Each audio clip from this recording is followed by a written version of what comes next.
My name's Sarah Hawkins. I rode as a child and then I gave up for probably about 15 years. I got back into horse riding in my early 30s and quickly got hooked. I joined British Showjumping largely in the first instance because my little horse that I had at the time was actually a very good show jumper, and I did unaffiliated with him, and then I've always been quite ambitious and set myself targets, so I kind of saw British Showjumping as the next step up, and started doing British Novice and Discovery with him, and it snowballed from there. But I've sort of tailored what I do with my horses depending on the horse. I got into the British Showjumping Training because I had heard of Mia's name, Mia Palace Clark, and I knew she ran events local to me, so I went along to one of her clinics, and then I found that there was this whole range of British Showjumping training that you could do, and because it's all fairly local, and I find it really good experience and really good training, and also a good way to meet people, which I find is part of the whole being part of an organisation, going to shows, and so that you know people when you get there, it's a bit less intimidating. This year we sort of started doing British Novice and Discovery. I'd like to get my Discovery 4 double clears as well, and then progress to getting the Newcomers double clears. I find that the steps up in British Showjumping really helpful for that. I think the biggest challenge for me stepping up to Newcomers is actually myself and my confidence in my ability to do it. For me personally, I definitely think it really helps to have championships for aim for, because you get a real sense of achievement when you get there. In my lesson with Mia today, I would like to work on the rhythm to the fences and maintaining that nice, even, steady rhythm all around the course. For me, it's not particularly about the height of the jumps, it's kind of how you approach the jumps and then what you do afterwards, going onwards to the next jump.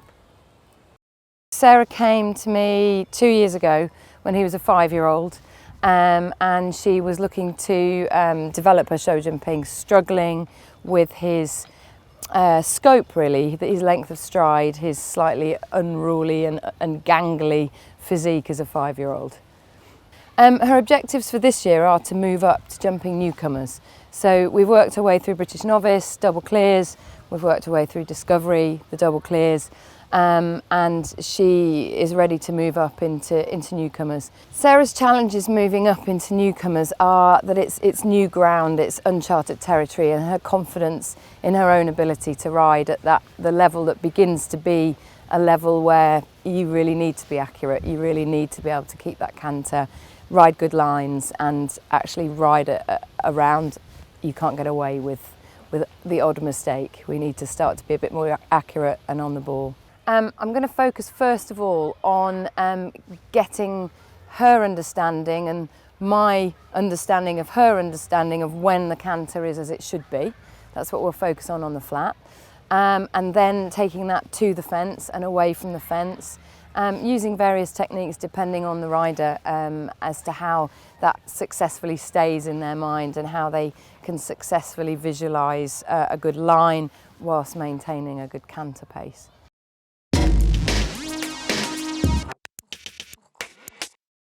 Sarah, in this bit of warm-up as well, just think about you, position, how you feel today.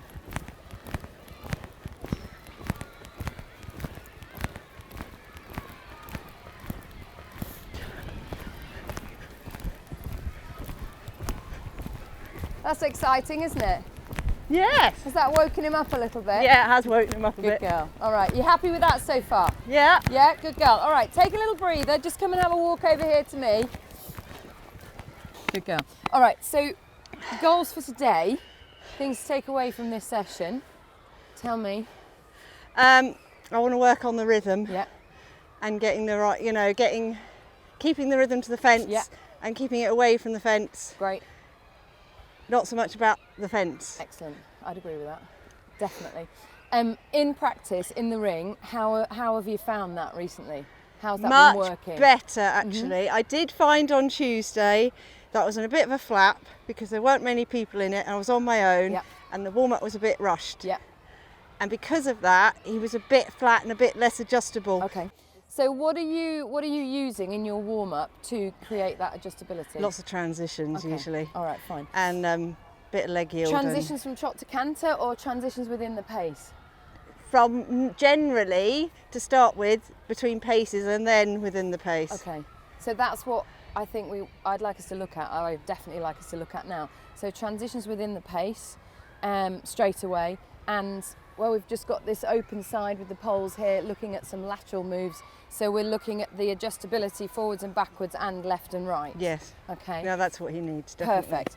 The other thing I really want to know from you is when you think that is a good canter. Okay. And I'm going to get you to keep telling me. Okay. To sort of vocalise it. Yep. And also, like we just discussed, thinking about you position-wise. Yes. So. Legs round him. Yeah. No, none of this. So when, for example, when we just rode that flying change, were you aware of where your leg was on him?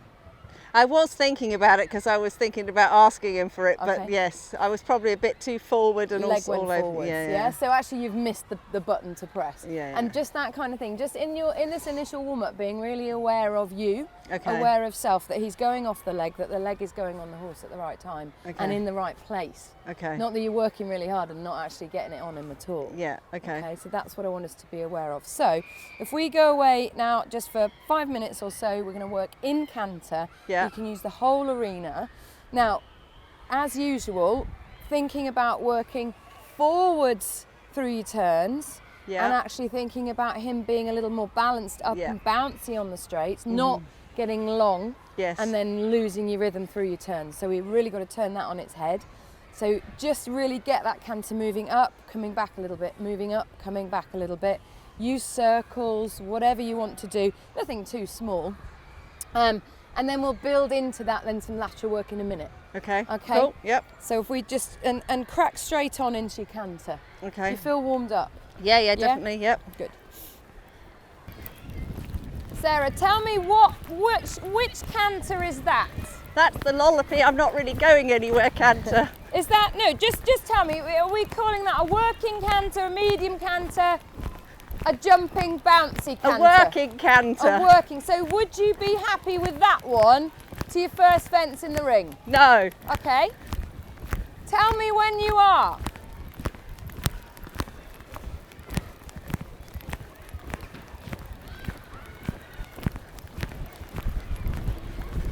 Something a bit like that. Okay, good. There's a big difference there, and it actually isn't so much in the pace. I see it a little bit more in Jenson's frame. Just work down here for a sec. Yeah. And do you know what the difference is? He's sitting on his hocks a little bit more.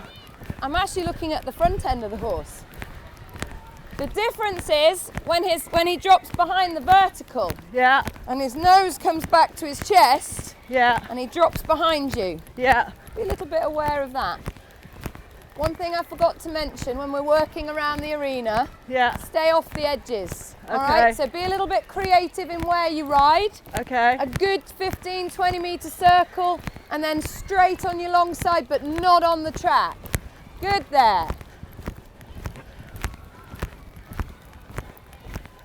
Now bigger. And no, I say bigger, not quicker. Good.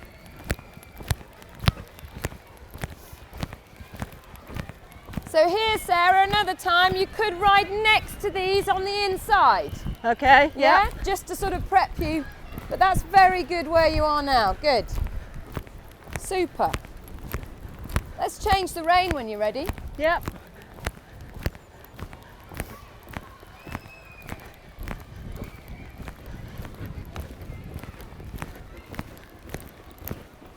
You sort yourself out, gents. Sort yourself Keep out. working. Now what I want you to do, Sarah, if we have a little not quite perfect change, Just keep going. is get him underneath you in his canter and then ask him again. You know why? Why? What's he learning if you trot him? Oh, okay. Yeah, Yeah? He's got to help you a little bit too. Okay. Good girl. So bigger again. Bigger. Medium. Okay, that's just quicker now, Sarah. Yeah. That's quicker, not bigger. Good girl, and only bigger when we're riding in the short sides, in the turns. Okay. Yeah? We don't want to get long. Good girl. Okay, now go bigger. Good. Now stay straight. Super. Okay, take a breather in a sec. All right. Good girl. Well done. Good Just fella. at the end there, that last transition. What if you were in a dressage test? What would you have got for that? Oh, probably a 6. Why? Because he wasn't through from behind. He was hollowing. Was he connected? No, not particularly. No. So, I'd like to see better than that. Okay. All right. And actually, now we're working for jumping. Now we're in the crux of our work. Yeah. It's not trot at all. Okay. All right. What we're trying to achieve with him is that engagement from behind. Yeah. That sit. Yeah. Let's use walk to canter transitions all the time. Okay. Upwards and downwards. Yep. All right. Well done. What did you feel about the canter quality there? It was good in places. It was a bit hit and miss. I still feel he needs to be a bit more supple. He's not really around my leg enough. Right. Where does it fade? Where is it good? Where is it harder work? I think it's harder work around the corners. Yeah. Because I'd he's agree. not bending through his body. Okay. Good girl. So we're going to look at that now.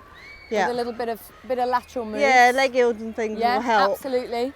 I also want you to be more disciplined about maintaining a connection between the leg and the hand. Okay. So if he disappears behind the vertical, we've lost him. Yeah. If he goes long, gets his nose out in front of you, we've lost him. Okay. So those transitions into the pace and out of the pace are really just as important. Okay. So really dotting the I and crossing the T. Yeah.